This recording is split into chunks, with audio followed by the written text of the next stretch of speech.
Hey, wait, didn't you go to Drexel? So what gives? Well, he does mention his association with MIT constantly, by the way. How he's a research scientist at MIT, how he taught at MIT. If you didn't do any research, you'd assume the only school Lex had affiliations with. These people who are obsessed with Ivy League, Ivy League clout is cringe. It is one of the cringiest things because my parents was obsessed with Ivy League clout, dude. Obsessed. Okay? And I can't even begin to tell you guys just how absurdly cringe it was to obsessed over that, okay? When you make that part of your personality, it feels like you have no personality, actually. So yeah, just so you know, just don't fucking make Ivy League, whatever. It should be a side. The more you put it out in front, the more insecure you look, okay? I'm just saying. Would be MIT, but what if I told you Lex has barely any connection to MIT? If you look through the MIT faculty lists, Lex is nowhere to be found. But if you go on YouTube, he has alleged lectures that took place at MIT. So did he really teach at MIT? Well, it turns out Lex taught a January community class at MIT. This class that Lex taught was a class that wasn't for marks. There was no requirement to be there, no grading, no anything. MIT and other universities will usually offer these classes for anybody to take if they have an interest in a subject. Now, teaching this and being a tenured professor are very, very different things, but it didn't stop Lex from putting MIT all. Dude, he's like, it's like he's saying that I've been teaching at the school for 15 years, when in actuality, you've been like a substitute teacher. That is the equivalent, right? You were a substitute teacher and you're like, yeah, I've been teaching here. All over his social media. His LinkedIn, for example, says MIT and nothing about Drexel, which is weird because on a LinkedIn, you'd want all of your academic credentials on there. Even if you go to any of his papers, it cites his school as MIT. Again, when you're publishing an academic paper, you'd want all of your academic qualifications in there. So why is he so eager to cover up the fact that he went to Drexel and not MIT? Well, because Lex uses this to give himself authority when speaking. Lex Friedman, MIT. Also, which is something those people seem to sometimes care about, the followers and stuff like that. Like, did you just do that? Oh my god. Give me a break, dude.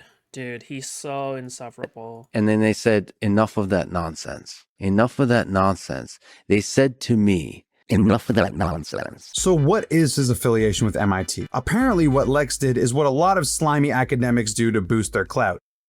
It's the same kind of defense people use when trying to say Elon is a genius, he's rich. Well, it's not even that, right? Because you're using like name recognition of a university that you've been very like loosely associated with. Another good example that I can think of is like Dr. K, okay? If you guys don't know that I don't like Dr. K, now you know, okay? I don't like Dr. K. Just mainly because he pushes like pseudoscience, medicine, and stuff like that. I think that stuff is really corny and cheesy and should be probably discouraged, okay? Because people will take it seriously.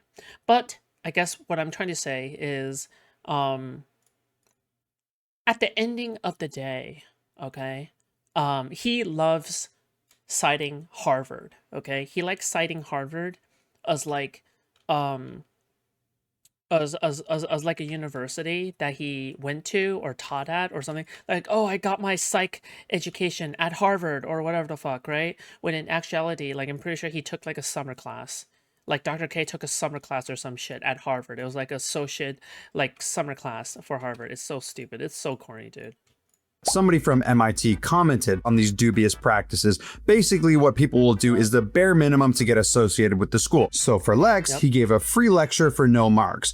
He managed to get an MIT email as a result. People who aren't involved with MIT see that and think, wow, that's prestigious. Also, as somebody with a PhD, it's possible you could offer to do unpaid research for MIT, then you get library access, and most importantly, the MIT email. As a research scientist at MIT, I've had, and especially just part of a large set of collaborations, I've had a lot of students come to me and talk to me about ideas. In reality, the only thing I've been able to confirm regarding the relationship between Lex and MIT is that he did teach a non-credit after-hours community class. That was also out of semester. So no,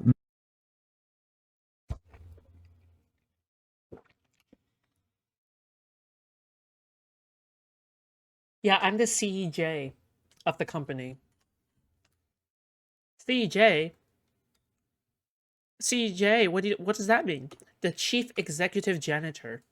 This doesn't make you a professor or even an associate professor. It makes you a guy who spoke at MIT one time. So Lex could be doing free research for MIT and teaching free classes, but saying he researched and taught at MIT is technically true. In the same way the guy who cleans floors at the Tesla factory works for Tesla. It's like Brendan Schaub claiming he was in the NFL because he tried out for the Bills, not realizing that literally anyone can just show up Floor to a tryout. manager. College football, NFL. Clean the floor. You were on the training team, or not training Buffalo team. Bills. Buffalo yeah. Bills. Yeah, training camp. What the fuck happened? Training camp? Yeah, yeah. I pulled a hamstring. What my favorite part about this whole saga is that for all of his profile pictures, Lex I'm a landlord, okay? I'm standing above the ground. Technically, I am. uses this photo of him speaking at MIT, and you'll notice all this complicated math behind him. You'd think that this is Lex's math, but no, it was the guy before him who wrote all this stuff on the board, and Lex just walked in after and gave a lecture. But it looks very fancy on literally all of his social media profile pictures. This is the original How, dude, he is the expert. He's the expert on how to fake your resume, dude. research that got me kind of interested in Lex. It got me thinking, So this genius. is very shady. All of this is super suspicious. Why would you go so far to hide where you actually graduated from and push this MIT narrative so hard? In reality, any normal person would put that MIT as a footnote, but Lex makes it his entire personality and uses it when giving himself authority on certain topics. Now, Lex claims MIT still pays him as a researcher, so clearly he must be greatly respected in the academic world, right? greatly, I'm Other sure. academics could come out and speak positively about his work, and all of what I'm saying would be disproven or overblown. But what's interesting is that Lex's claim to fame was when he wrote a paper on the safety and effectiveness of Tesla's self-driving capabilities. Now, somebody like Lex, who's taught at MIT and researches and has so much background in academia, would obviously publish a paper like this academically, right? But it never was published academically, which is very strange for anyone at an alleged high level like Lex, considering he's had papers published in the past that are considered legit. But for this paper, it was never peer-reviewed or even published via MIT. For those of you who don't know, a peer How do you end up at 40 with nothing to show for it except a stack of lies? Well, I mean, he definitely has a PhD. Like, he definitely still has a master's degree, right? Like that stuff isn't easy to get. But I just don't get why he didn't just like simply, I don't know, just said that he had a PhD and a master's degree, right, in computer science or some shit, right? There's just no reason for him to go this far in terms of like, you know, being this much of a fucking clout monger, right? But, you know, I guess Lex really is that, like, fucking shameless, you know? So I guess I can't say I'm surprised either. review is absolutely essential for any academic paper to be stupid. considered legit. Think of it as a quality control for papers that everybody has to meet. The bare minimum standard for an academic review. paper is a peer review. This paper that Lex wrote happened to be extremely favorable to Tesla. People in the tech industry absolutely reamed it. Nobody would co-sign it, nobody would peer review it, and even today it's extremely hard to find an archive of it. Most of what you can find on it is people shitting on how bad it is. In fact, experts in the field called it incorrect, biased, and misleading There it to the is. point of Look into this. negligence. That is pretty damning, if I do say so myself. The paper was so biased and so bad that people in the industry have actively distanced themselves from Lex as a result. Even people who aren't high-level academics want nothing to do with him, like Neil deGrasse Tyson. Have you seen Lex Friedman playing guitar while he's driving around in a self-driving car? Yeah, Lex drove around in a Tesla while playing guitar. It's pretty fascinating. Have you done Lex's podcast? No. You'd love him. He's an AI researcher. From MIT originally, now he's mostly doing independent work and doing his own podcast. And brilliant guy. You would love him. And he's got an amazing podcast too. Okay, so here it's going to be in this section I don't think here. you're interested in Lex's podcast. Lex actually Okay. is one of the most brilliant people I know. I think you would love talking to him. An interesting quote here from Walter Bagehot. Despite how bad this paper was, it did catch the attention of somebody important, somebody who has a lot of interest in positive Tesla news, that being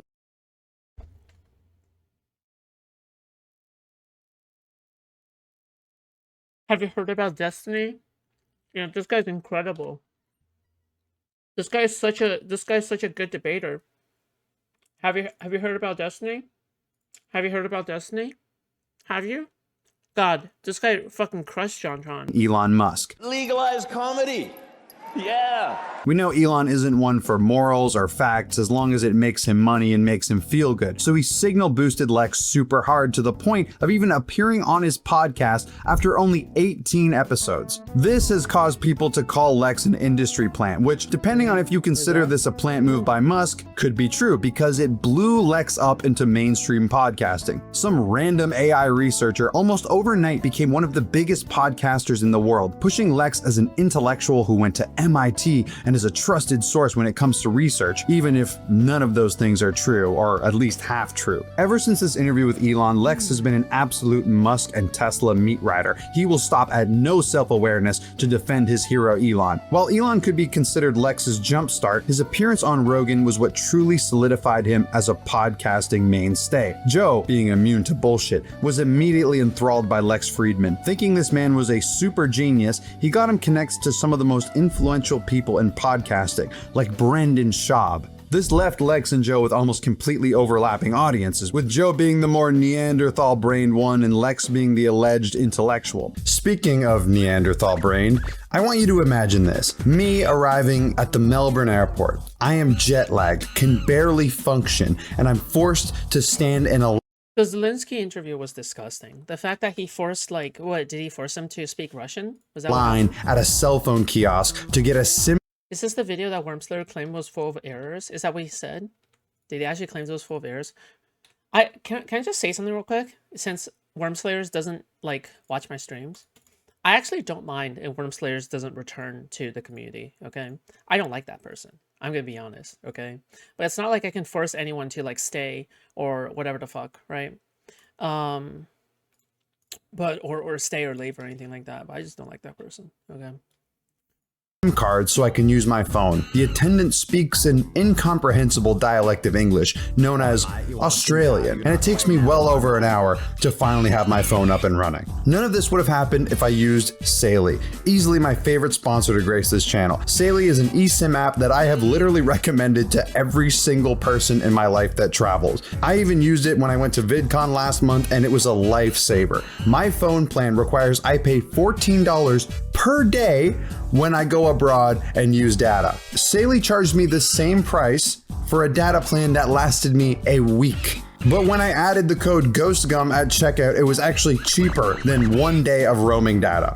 And pretty much no matter where you're going, Saley will have you covered. I mean, look at all the countries they have. You're basically good anywhere. My mom and sister were a bit skeptical, but after they checked a few other apps, they said Saley had by far the best prices, which you can take advantage of by scanning the QR code on screen or clicking the link below and using code GHOSTGUM. Look, I don't mind. Okay, fuck it. Advertise your shit, King. To get 15% off. And even if you're not traveling, you can use Saley to top up your data and save some money. It also immensely helps out the channel, so check them out if you're in the market. Use the QR code on screen or link in description. And if you want to support these videos, this is the best way to do it.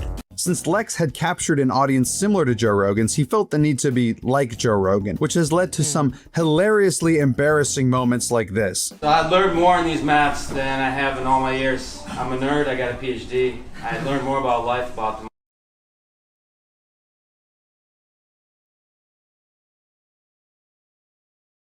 mind on these maths than I have in all the years of school. If you want to be the best in the world at something like I do, I want to build robots better than anybody else in the world. Or whether that's knitting or yodeling, anything. You have to work, but you have to work hard. It was around this time when people started to realize Oh my god. Jesus Christ, that was rough. Lex does better when he's pseudo-intellectually rambling about AI, not when he's trying to be an alpha male, because he went to the Elon Musk school of cool, where being good at one thing is not enough. You can't just be a smart guy. You have to be the ultimate gamer, the ultimate musician, the best at everything. And much like when Elon does this, when Lex does it, it's insanely cringe. Now, for those of you who can't stomach cringe, I'm giving you a warning that this is one of the worst clips I've ever seen. You have been warned. Oh no. In the desert, I met a man with an eagle perching on his hand. And he asked me, son, what can I do for you? In this cruel world, there is a man you should listen to as you journey on through life. His name is Joe Rogan. Joe Rogan. Shoulders for days and a really wide back. Joe Rogan. Joe Rogan. A barrel of snakes for a bag.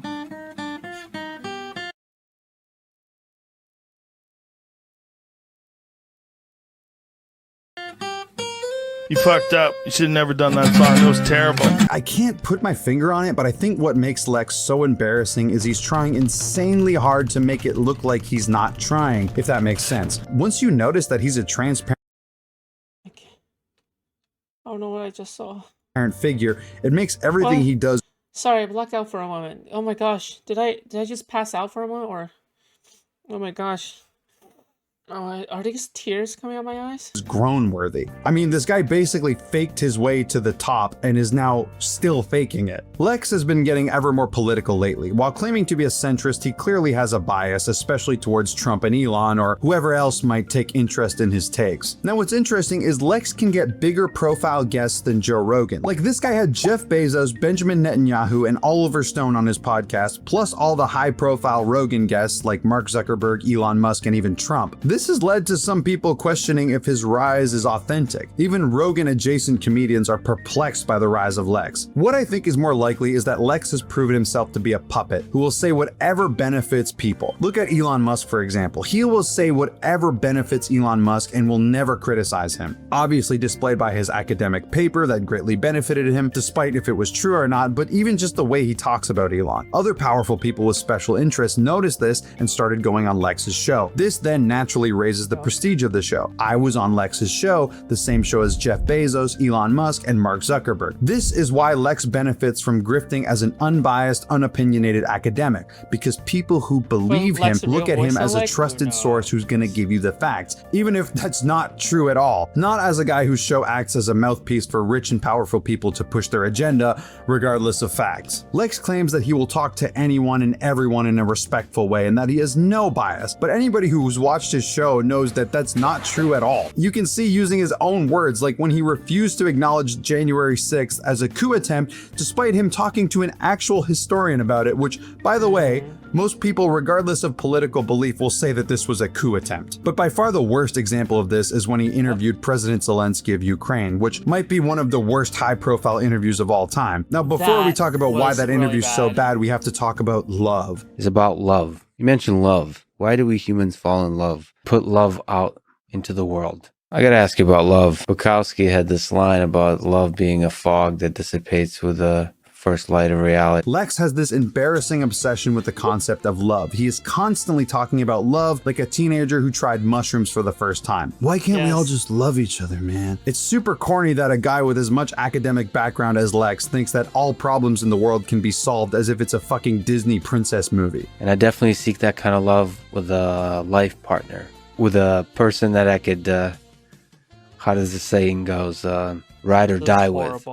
This is I horrible. can bury the bodies with them. Most of the time it's just cringe and harmless, but sometimes it's downright delusional. Lex straight up asked Zelensky if he could forgive Putin with the power of love, which is maybe one of the dumbest things I've heard in my entire life. If somebody murdered your entire family and friends, would you use the power of love to forgive them? Lex heavily pressed Zelensky on Russia and the war and asked him some pretty hard-hitting questions, but will not give that same hard-hitting attitude to the other side. So with all this talk about love, Lex must be this stoic figure that really cares for all humans, except much like his entire persona, it's all an act. Proven when Mark Norman shared a story of Lex Friedman freaking out at a lady because her printer wasn't working. Well, what's fun is we did it in a hotel in New York. He was in town for some reason, and the printer wasn't working in the lobby, and I got to watch him yell at the lady behind the desk, and that was weird, seeing him not be that robot guy. He was like, what the hell? The printer doesn't work? Get your shit together. And some girl like, I don't know. Do you think Lex has love for her? Or better question, could he learn to forgive that printer? It's all a grift to prop up his image as this forgiving, nice guy intellectual. If you couldn't tell by watching the Zelensky interview, Lex is also a Russia shill. Now, it's not proved he's being paid by Russia like Tim Pool. We have to look a bit deeper when looking at Lex. Like when he was shitting on Zelensky after he met with Trump and Vance. But guys, he's totally unbiased and is just looking for solutions, which is why he had Thanksgiving dinner with the Trump family. Totally unbiased, by the way. If you think the guy who had Thanksgiving dinner with the Trump family and was made famous by Is Lex a Steven Universe fan? He must be, okay? Don't you understand that all problems can be solved with just enough love? I think that's incredibly cringe, right? Just FYI, okay? In Steven Universe, the diamonds essentially killed so many fucking gems, okay? And then in the end, a bit of love is what could fix them. It's very Lex-like. simping for Elon Musk is unbiased, If you don't get what I'm talking about, don't worry. I have an MIT academic paper to show you that I definitely wrote, and if any of you in the comments say otherwise, you will be permanently banned from commenting on my videos. Lex is also a big believer in free speech, which is why he literally blocks anybody who criticizes him. Alpha male Lex might be one of the most sensitive people on the planet. Lex's block list on Twitter is probably in the thousands at this point. He blocks people who glance at his profile the wrong way. Anybody who criticizes him, blocked. Anybody who says he should get a peer review on his academic paper, blocked. Anybody who points out the university that he went to, which was Drexel and not MIT, you guessed it, blocked. I wouldn't be surprised if I'm blocked after this video, so follow me for more updates on that. How does that map onto IVP? The censorship has gotten so bad on Lex's subreddit that they had to create another one just to actually discuss and criticize Lex. People were getting banned for just simply asking questions about Lex's background. And when they're not banned, sometimes we'll get a rare Lex sighting. Lex is so terminally online that he will randomly show up in comment sections to defend himself, saying that the internet is full of hateful, cruel people, but he still has love for them, of course. He disappears just as quickly once you question his ethics. Okay, but who cares about Lex's personal life or opinions? How is his podcast? Surely he must be a good interviewer. Joe Rogan, whether you like him or not, can carry a conversation. He's charismatic and can make even the most boring guests an entertaining chat, most of the time. Lex does not have this same skill. His podcast is incredible. Why does it sound like AI voice? Like you mean the person who made this video? Yeah, he does kind of have like a kind of AI voice, doesn't he? Incredibly boring and slow. In fact, if you want to listen to it, turn up the speed because it becomes way more tolerable. Beyond the biased shilling and corniness, Lex just isn't a great conversationalist, which leads to some incredibly awkward and uncomfortable moments. I'm as alpha in everything I do as it gets. And the fact that on Joe Rogan said that I thought Scent of a Woman is a better movie than John Wick put me into this beta category. Lex has this really shady thing where nothing about him is really true. It's all half-truths, embellishments, withholding information, sometimes straight up censoring information. Dude, listen. How do you know Lex is not just simply super autistic, huh? It's left people asking, what does this guy even do? Who is this guy? People have taken notice of this, especially over the years. Tim Dillon had an impeccable rant about these pseudo-intellectual types that basically sums it all up, including Lex. That Lex Friedman interview is great. Yeah. It's great. It's 6 hours because he takes 6 minutes to ask each question, but I love him. I'm just trying to stay in this, but he's great. He's a genius. And everyone says he's a genius. I don't know if he's a genius. What does he do? He's a coder? Yeah, for AI. Wait, so what does that even mean? So like he... Does anyone have to ask credentials anymore? Everyone goes, Eric Weinstein's a genius. Does anyone know why? What? Is there anything they've done? No, truly, because all they do is talk. Is there anything they've built? Is there one appliance that they have anything to do with? Have they come up with something even like the Rotato, which peels and slices a potato as you could? Like, is there one thing any of them have done except whack off Elon Musk and talk? And you can't find a thing they do. What is their job? What is any of their jobs? To do research. Into what? Why and who? Where? Where's the what? They all do research all day, but they're all... Well, yeah, I've written papers. And I've done research. And I have taught. I've also invented. I'm an enterpriser. I am someone I'm a startup maker, okay? I make startups. Right? On Clubhouse for 9 hours. What are they researching? They're just talking about trans people. They're all supposedly tech geniuses who's talking about who has a cock. I'm not a fan of women getting beaten up by men in sport, but it's like, these are the best minds of our time, and all they're talking about is if somebody's tucking the D. It's convenient that Lex and these other guys say academia is being corrupted so their audience ignores them, when Lex has been shady or half-truthing about his academic background for years now. Guys like Lex have become mainstays in Joe Rogan's space. Therefore, because Joe Rogan is basically mainstream now, these guys also become mainstream. Joe Rogan, podcaster and alleged comedian, has arguably become more mainstream than mainstream news. If you told me this would happen a few years ago, I'd call you crazy. But now guys like Lex have been able to become the mainstream, and I'm not afraid to say they're all grifters. All of them. They love to wax on about how the mainstream media is biased, speech is being censored, and they're the last line of defense. Well, you just sound like a hater, okay? Dude, don't you, dude, why can't people just, like, make a podcast these days? Hater. This person sounds jealous. Guy, you are the mainstream media now. You're biased, you censor people, and you misrepresent shit all the time. I think what drives people insane nowadays is insincerity. People who claim to be something that they're not. And that's the only word I need to describe Lex. Insincere. He's the perfect example of a grifter. He claims to be an unbiased, super genius alpha male. He is none of those things. He's an agenda-pushing grifter who desperately tries to fit into the Rogan sphere and continues to embarrass himself in the process. He claims to be all about love, but freaks out on random people, bans, and blocks anybody who mildly criticizes him. And most importantly, he's not a truth seeker. Lex is someone who just cares about blowing up his image and making himself more famous, like a hater, which is fine. But don't pretend like you're not that. But the problem with Lex is he's in too deep now. He's grifted so hard, there's no going back. His entire persona and brand is propped up by the fact that he's an unbiased academic. If it's To be fair, okay, to be fair, he can always listen. One day, listen, this will definitely never happen, okay? But one day where he is no longer insecure about himself, he can always just say, you know what, guys? Yeah, I went to Drexel University.